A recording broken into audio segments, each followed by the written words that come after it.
Report رائے زاہد اقبال خرل۔ ضلع حافظ آباد میں زراعت کے فروغ اور زمینداروں کی رہنمائی کے لیے اہم سیمینار کا انعقاد کیا گیا ہے، جس میں چاول کی فصل پر زہریلی ادویات کا استعمال کم کرنے اور بایولوجیکل کنٹرول کے ذریعے فصلوں کو محفوظ بنانے پر زور دیا گیا۔ ماہرین زراعت کا مشورہ ڈاکٹر عرفان اللہ وڑیچ، ڈائریکٹر زراعت توسیع ڈویژن گجرات کی جانب سے کسانوں کو بایولوجیکل کنٹرول لیبارٹری کے بارے میں آگاہی دی گئی اور بتایا گیا کہ کس طرح فصلوں کی فائدہ مند کیڑے نقصان دہ کیڑوں کو ختم کرنے میں اہم کردار ادا کرتے ہیں۔ In charge biological control lab doctor Waqas Ahmad نے بتایا کہ بایولوجیکل میں بنائے جانے والے بایو کارڈز کسانوں کو بلا معاوضہ دیے جاتے ہیں۔ بایولوجیکل کنٹرول لیب میں بنائے جانے والے بایو کارڈ سے کسان دوست کیڑے پیدا ہوں گے۔ کرائسوپرلا اور ٹرائکوگراما کسان دوست کیڑے ہیں جو نقصان دہ کیڑوں کا خاتمہ کریں گے۔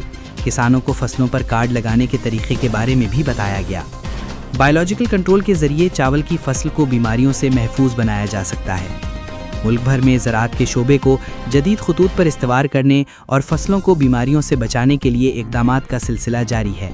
آگاہی سیمینار میں director plant protection and quality control of pesticides Hafizabad, deputy director زراعت توسیع حافظ آباد اور چاول کی کاشتکاروں کی کثیر تعداد میں شرکت کی۔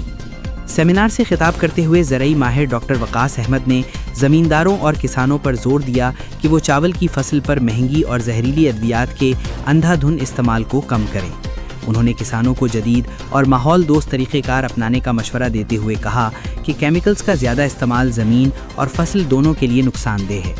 اس موقع پر ڈاکٹر وقاص احمد کا کہنا تھا، ہم کسانوں کو یہ بایو کارڈز مفت فراہم کر رہے ہیں، جن کی مدد سے کھیتوں میں کسان دوست کیڑے پیدا ہوتے ہیں۔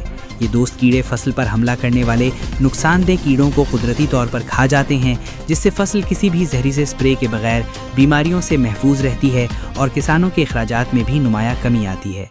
ماہرین زراعت ڈاکٹر عرفان اللہ اور ڈاکٹر وقاص نے عزم ظاہر کیا کہ کسانوں کو روایتی زراعت سے نکال کر جدید بایولوجیکل کنٹرول کی طرف لانے کے لیے اس طرح کی آگاہی مہمات کا سلسلہ مستقبل میں بھی جاری رکھا جائے گا، تاکہ ملک میں محفوظ اور معیاری فصلوں کی پیداوار ممکن ہو سکے۔